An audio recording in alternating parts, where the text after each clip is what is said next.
The following podcast is a deep, shallow dive production. And you're going to love it. Okay, let's go.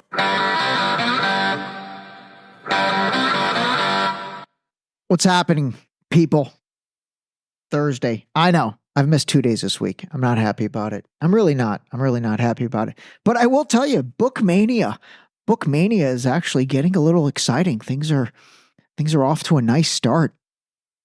And I've got some good news. The book was picked up by Barnes & Noble on their .com initially. You can get the paperback in the hardcover there. And then I do have a meeting to try and get the actual physical book into Barnes & Noble. That would be cool. That would actually be a cool, I don't know how many copies it would sell, but that'd be kind of cool to walk into Barnes & Noble and see my book. Yeah, that would be kind of cool, actually. That really would be cool. At least I'll get like a social media post about it. Although, you know what? I am going to talk about that in a second. But I did want to start with this. I'm trying to scour the news and see what's interesting. So Ron DeSantis in Florida has banned the sale of lab-grown meat in order to push back on the World Economic Forum and Klaus Schwab's agenda.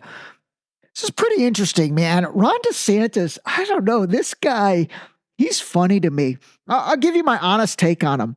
My honest take on him was, I liked him during COVID. I did. I liked him. I thought he ran Florida better than most states. You know, he did not get wrapped up in the hysteria and did not think it was a zombie apocalypse. I thought he managed things. Again, he made mistakes and whatever, but man, who can remember way back when? But I did think overall that he seemed level-headed. How about that? He seemed level-headed during COVID. And then during this presidential run, man, he was just a tard. Like, he was so bad. And whomever was advising him was so bad. He came off terrible in all of the debates, which if you listen to those episodes, I pointed all that out. And more than anything, he just came off like a dummy. Like he lost that confidence that I felt he had. And you know, he's a very intelligent guy. I think he went to Harvard undergrad and Yale Law School, or maybe vice versa. But I thought he was terrible during all that. And then even lately, I think he's done some goofy things, but I do like this step. You know, he basically said, Florida is fighting back against the global elite's plan to force the world to eat meat grown in a petri dish or bugs to achieve their authoritarian goals, said Governor Ron DeSantis. All right, if you don't know anything about this and you're like, what the hell's Ray talking about? It's legit and it's true. And there is a defined movement, and it is headed up by the World Economic Forum and Klaus Schwab. We've done episodes on this. Klaus Schwab is the guy that talks like this. I kind of sound like Arnold, but I feel like all those guys sound the same.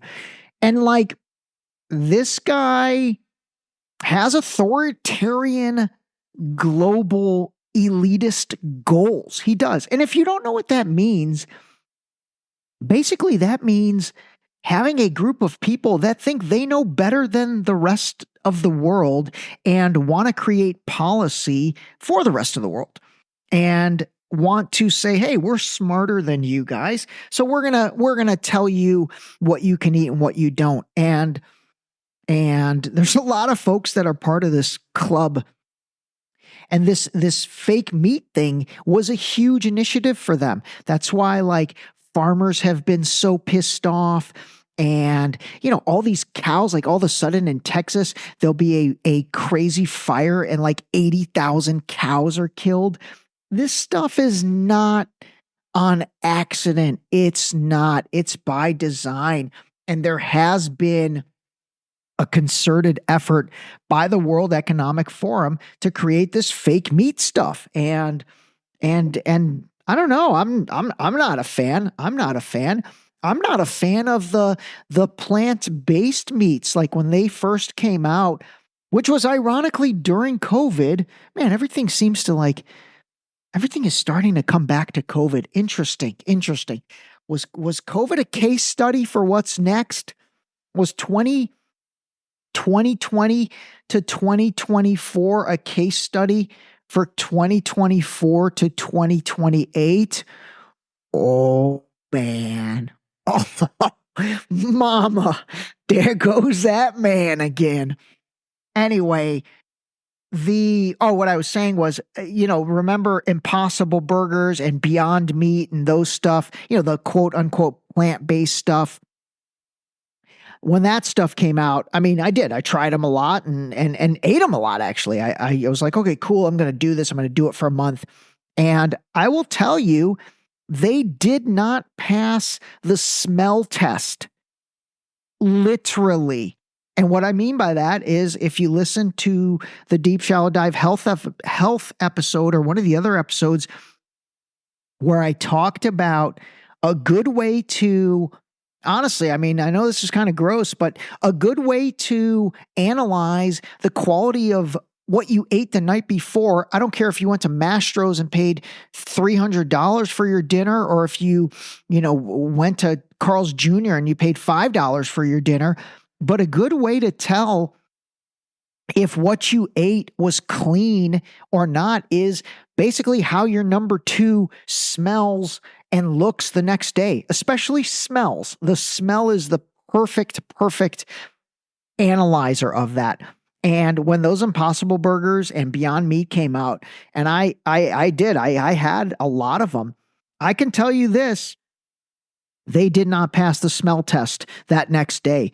And it was like, oh, this is horrible, like absolutely brutal.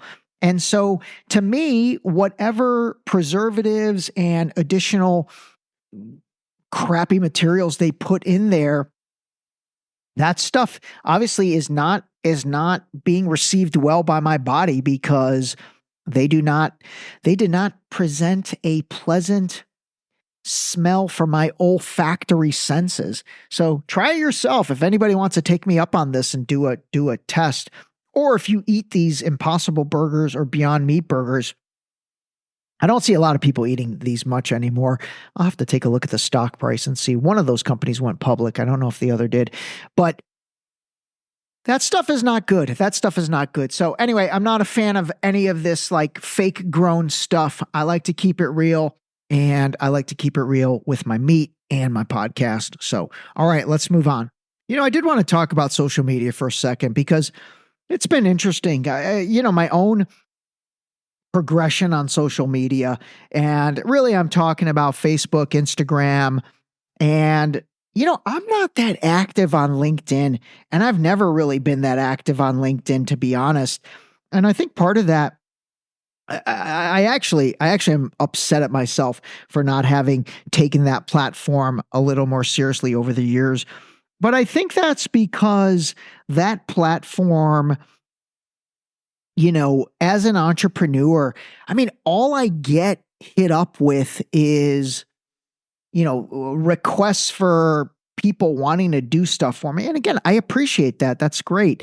And again, this really applies to the Boost liquid vitamin business, but it becomes overwhelming. There was a point where I was getting, it was actually after I gained distribution in Walmart, and right after that, and I made that announcement and, obviously posted something on LinkedIn and other places, and then, was posting things in regards to that. And I'm not kidding. I probably would wake up to maybe 200 inbox emails from, different, and most of them were overseas, either ingredient suppliers, raw material suppliers, website companies, like software, SaaS software as a service providers, like all this stuff. And like, it was overwhelming. It was absolutely overwhelming. I probably missed out on a lot of interesting opportunities because I couldn't even get through the inbox process there. So I never really embraced LinkedIn all that much as an entrepreneur, because I felt like it didn't really cater to me. It's more catered to like getting a job and wanting a job. And then I don't know. I also find LinkedIn ridiculously superficial and fake. Like, I'm not going to mention any names, but like, friends will post like, I'm excited to announce that I've accepted a new position as the vice president of who gives a shit at whatever company. And again, great. I love that. Congratulations. Congrats on your job.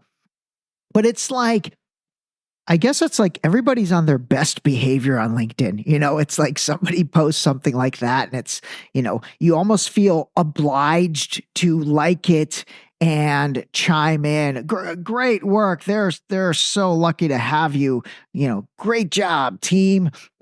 It's like, I don't know. Maybe I need to spend some more time on LinkedIn. It's definitely not been my platform of choice, but I will tell you this with everything, like, I don't know, the self-promotion stuff on social media. I mean, I do it. I have to do it. And it's worked out incredibly well for me. I mean, honestly, the Boost business, had it not been for Facebook, probably would not have grown the way it grew. So, I do appreciate it. But let me read you this. Ironically, this is what I posted on LinkedIn yesterday or the day before. And I titled it Uncomfortable Truths. So if you've gotten the book, you'll know what I'm talking about. With all that's going on in the world right now, for those less fortunate, both in the United States and abroad, I seriously cringe at even doing standard social media self-promotion, quote unquote, these days on Facebook and Instagram, and definitely here on LinkedIn. What happened? How did we get here? When did we lose the ability to have respectful and intelligent conversations that are meaningful and appreciate opposing views? When did the wheels come off the bus? And when did things start going sideways like that? So that was the first paragraph of what I posted. And then I posted a little bit more. Maybe I'll read it in a second. But I will tell you this, and this is the God's honest truth. And again, I know I do it, and I'm going to have to continue to do it, because unless you want to pay for advertising, which I don't really find effective, it's like, how else do you get the word out? Obviously, I'm going to try and get some media, book myself on some, morning news shows and things like that, get on other people's podcasts like I've started doing in order to promote the book. But otherwise, it's like without a, serious paid budget, or if you have, for example, in the book realm, unless you have a publisher behind you who's setting up media appearances and that stuff, social media is the way you have to self-promote yourself in every aspect. But man, it's like, I really do cringe when I do this now. And it's not, and maybe that surprises some of you, but I'm not totally comfortable doing it anymore. It's like that. I really feel like that, hey, look at me, look at what I'm doing on social media era is over. I mean, at least for me, it is. It definitely is for me. Like, I don't know. I don't really enjoy it the way I used to. And as a matter of fact, I kind of loathe it. But again, it's somewhat of a necessary evil. It really is a necessary evil in terms of, wanting to, I guess, promote everything you want to promote or talk about what you want to talk about. But let me actually read you the rest of this LinkedIn post. So again, that first paragraph ended with, when did the wheels come off the bus and when did things start to go sideways like that? Quote, sometimes the hardest things in life is admitting to an uncomfortable truth. It's a simple statement, yet it carries the weight of an entire universe of unspoken feelings, unresolved issues, and the very essence of what it means to be human. This uncomfortable truth started for me in March 2020. Unquote. That is the first paragraph of what has been a labor of love for me, and that is the writing and publishing of this book. I'm not that active here, so I will not bore you with a diatribe about it or sales pitch for you to read it. What I will say, though, is this. If we do not course correct and anchor ourselves in some principles and values from the past, we will continue to become more divided and just plain angry. It starts with self-awareness for me. And part of that is honestly being uncomfortable even posting this. The novelty of, hey, look at me on social media has just worn off for me. But I'm aware of this, and that is why I will post this. So that's the next part of it. And I really do want to talk about this a second. You know what? I was going to talk about the crazy college university stuff and then play you more things from Netanyahu. But you know what? Forget that today. Let's actually have some real talk with this stuff. So, you know, I kind of shared that.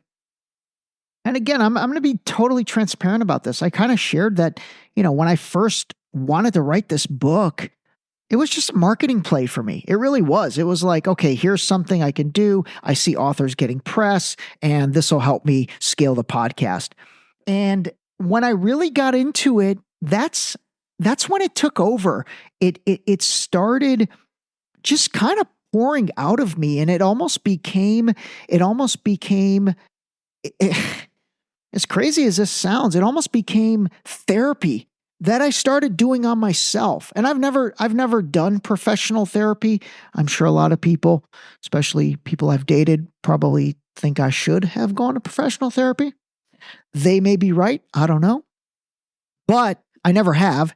But writing this book, it really became kind of therapy. And like I shared the other day, you know, I started using a set of words so often that this concept of them becoming, you know, the deep, shallow dive pillars, it just became apparent to me that like, wow, okay, I'm starting to see certain things that are resonating over and over for me. And it really does start with self-awareness. So let me read you this next part. This self-awareness has given me a conscious grasp on my character, feelings, motives, and desires. I will post this since I know they all come from a good and honest place, which is true, by the way.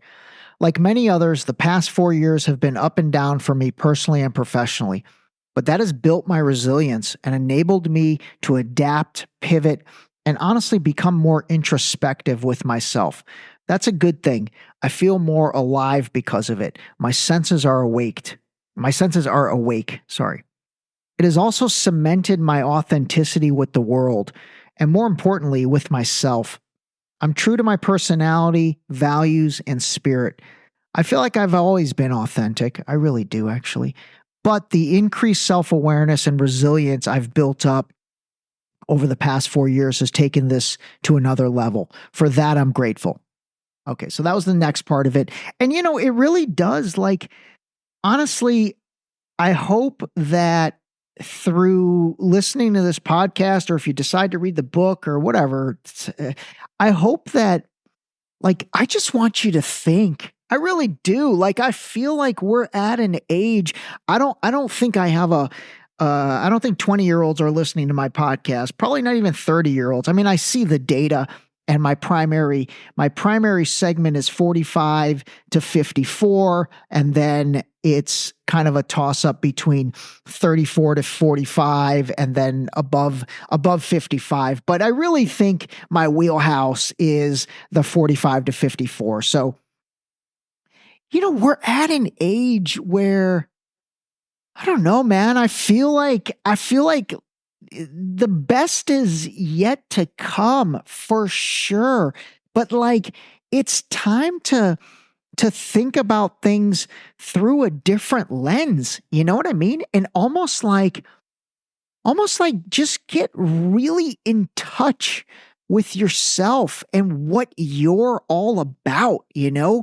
And what is it that you want to do? Like, what is it that motivates you? Like, what makes you excited? I mean, I have a lot of friends who do incredible things, and they're very successful professionally. And so, you know, maybe you've checked that box. So now maybe it's time to like really invest in yourself and decide, okay, what do I want to do? You know, what do I want to become great at next? You know, I look at guys, I will tell you a couple interesting people that it's not that I am huge fans of them, but I respect what they've done. And one of them is Arnold Schwarzenegger. Like you look at Arnold, and there's a great documentary about him on Netflix. And again, whether you like the guy or don't like the guy, I mean, I've always liked him. I thought he said some stupid stuff about the vaccine. And during COVID, I thought he was just kind of ignorant when it came to that. And he was spouting the narrative without really even, I don't know. I just thought he was stupid with that stuff. But I will say with Arnold, I mean, look at this. This guy became the top in field number one, bodybuilding, like the number one greatest bodybuilder of all time, arguably. Okay. Then he went on to the entertainment industry and he completely conquered the entertainment industry. Again, whether he won Oscars doesn't matter. He was one of the top paid actors. I think he was a 20 million a picture guy. And regardless, you can say he rose to the top of the entertainment industry. Okay. There's industry number two, totally unrelated from bodybuilding and sports. And then from there, he became governor of California. Whether he did a good job or bad job or whatever, he again rose to the top of a third profession. I mean, that's pretty amazing to me. That's pretty amazing to me that he became, quote unquote, the best at three different and totally unique, disciplines. I find that incredibly, incredibly respectable. And other people that really, do almost, it's like they have a second career, then a third career. And I mean, part of the reason why, God, I'm still so just sad that Kobe Bryant passed away the way he did was, I was excited to see what he does next. I really was. I was like, here's a guy who to me is the ultimate competitor. I mean, in some ways, even more than Michael Jordan. And I was really excited to see what is it that he was going to tackle next. And honestly, I feel like the world is cheated by not being able to see that. That's just so sad. But anyway, my point of all that is that, where I really am, I don't know, going to on a personal level is just trying to seize the day, really seize the day and just not only make shit happen, but make stuff happen that I want to have happen, and a lot of that has to do with maturity, maturity of, where I'm at now age-wise and almost being like, okay, you know what? God, I got my wings under me. I'm confident in myself more than I've ever been in my life. And, let's do some stuff. It's not about, this isn't the back nine, to use a golf terminology. I really feel like we're still on the front. And I don't know. I would be curious to get thoughts on that, to get what is your mindset on that. And just to see where you are. And more than anything, I hope listening to this, sparks a little fire in you and motivates you a little bit and gets it to where you're not being complacent, Okay, let me read you the rest of this because actually I think this is interesting to listen to, and then we'll wrap it up for the day. That last part I ended with, I feel like I've always been authentic, but the increased self-awareness and resilience I've built up have taken this to another level. For that, I'm grateful. Lastly, and probably the most essential character trait that I've tried to embrace over the past 4 years, but especially the last 6 months, is empathy. That's the character trait all of this fast-paced technology and now AI seems to erode and diminish directly. Don't let it. Don't lose the ability to sense other people's emotions and imagine what someone else might think or feel. Want to know how? Simply do a role reversal. Put yourself in their shoes and then think about it that way. Treat people how you want to be treated. It really works. And then I ended with, here's to a more authentic relationship with ourselves. And then I put a graphic of the book. So anyway, I thought I would just read that. I thought I would just have a little, real talk today on social media and all this stuff. And And again, I don't want to be negative about it because honestly, I do use it, obviously, and I do embrace it. But, again, I don't know, I look at it a little bit differently. I look at it a little bit more as a necessary evil now versus something that I truly like enjoyed doing. But regardless, obviously, I'm going to keep doing it. And I don't know. Anyway, at the end of the day, God, it really is like just an interesting life growth journey, man. It's like, I don't know, but that's good. I think it's good. I really do think it's good. I don't know. There's something, maybe some people prefer complacency and they're good with that,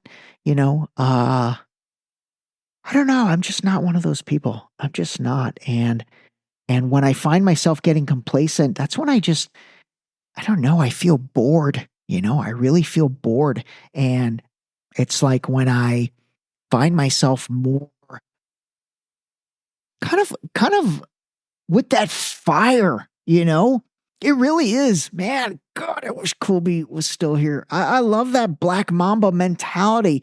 Like just wanting to be a killer and an assassin and not even that violent, but like just make things happen and do things and try things. Like I truly,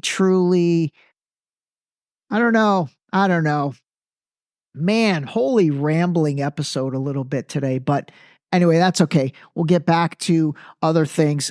I will say crazy college campus stuff. It happened at UCLA the other day. I think they literally even shut down classes yesterday.